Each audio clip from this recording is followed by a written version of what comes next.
This video is about dementia. So, such a common condition. We see it very often, and there are always lingering questions.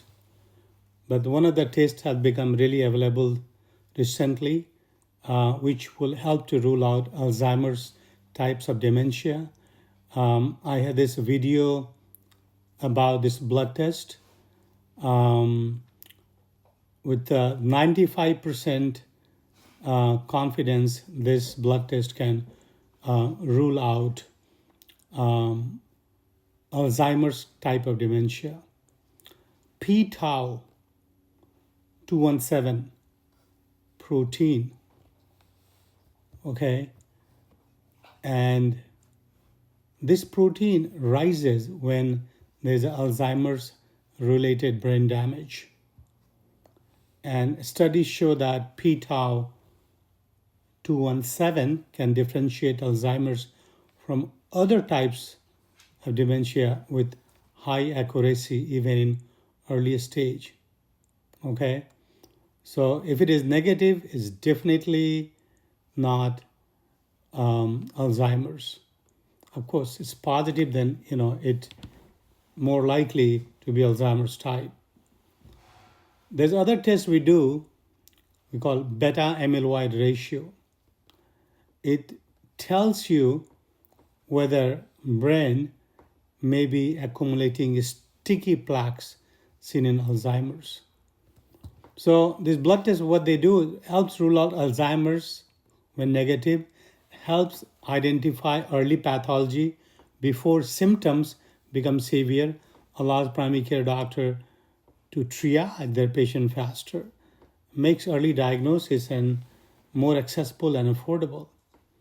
Okay, so what it does not do is it does not diagnose Alzheimer's on its own. It can predict exactly when and how fast symptoms will. It cannot predict exactly when and how fast symptoms will progress. So again, the clinical evaluation becomes very important. It's a major breakthrough because it allows early intervention, better planning, and targeted treatment. So what is dementia? Dementia is not a disease. It's an umbrella term which describes a decline in memory, thinking, cognitive function, behavior, and daily functioning. It's not a normal aging though. That's where people have this confusion that just because somebody is aging, normally they would have dementia. That's not the case. Although when people don't have dementia, they grow older, there is decline in some memory, but nothing like when it happens in people with dementia.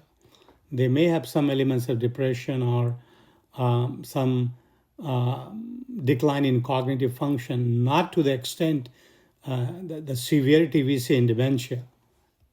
So the common symptoms of dementia is memory loss, getting lost in familiar places, difficulty finding words, poor judgment, and personality and mood changes, trouble managing finances, medication, simple household task.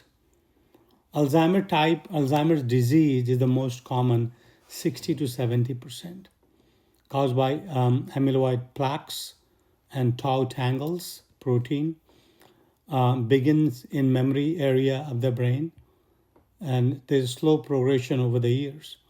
There's other one which is called vascular dementia. We see that quite often. That's number 2 after Alzheimer's. It's caused by stroke or chronic blood pressure, causing blood vessels damage, microvascular changes, the CT scan or MRI. And there's always slow stepwise deterioration. Then third is called Lewy body dementia. And it's caused by a different kind of protein, alpha-synuclein deposit.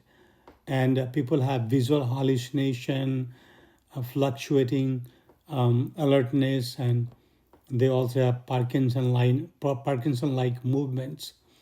And then other one, it's called frontotemporal dementia, FTD, which affects personality judgment and social behavior, more so than memory or familiar places and activities of daily life.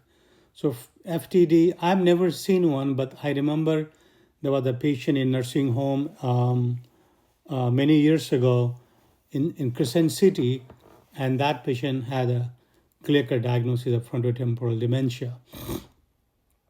And it's really more common in people over age 65.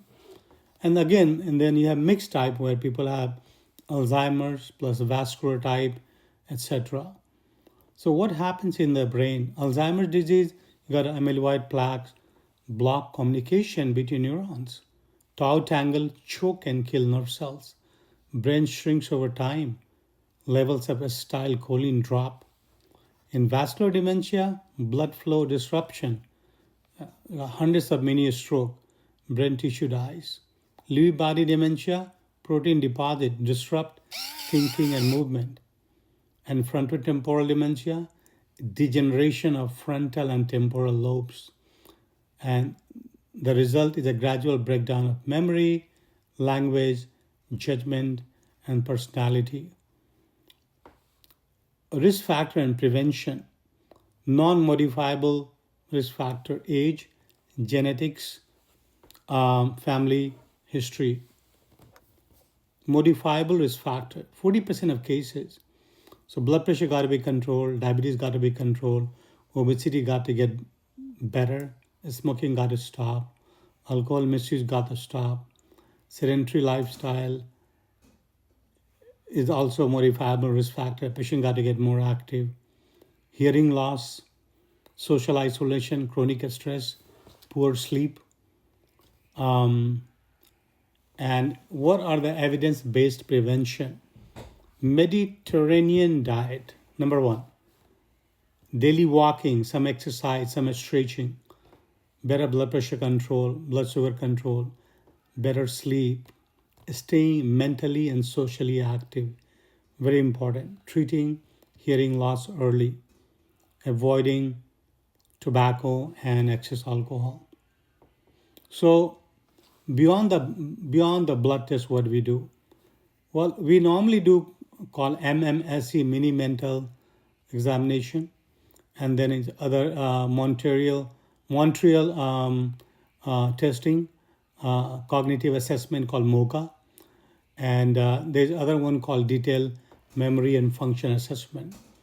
Lab testing, you just want to make sure thyroid is okay, there's no B12 deficiency, liver kidney is okay, there's no evidence of any infection. Brain imaging, MRI to detect a stroke or shrinkage, PET scan for amyloid or tau if needed. Functional evaluation, daily activities, finances, medication management. And here the new P-tau-217 blood test fits into this pathway as an early accessible screening tool. What are the management options, treatment? For Alzheimer's, we use donepezil, rivastigmine, and galantamine, and memantine. They improve symptoms or they slow the decline. Now, you have a disease-modifying therapy. So there is a FDA-approved treatment, and it's called lecanemab. Lecanemab, other name is called Leqembi, Lequmbi, Leqembi. The FDA approved for early Alzheimer's targeting amyloid. It's only used by neurologists. I've never used it. It's used in carefully selected patients after confirming amyloid pathology. Non-drug therapy is basically very important. Daily routine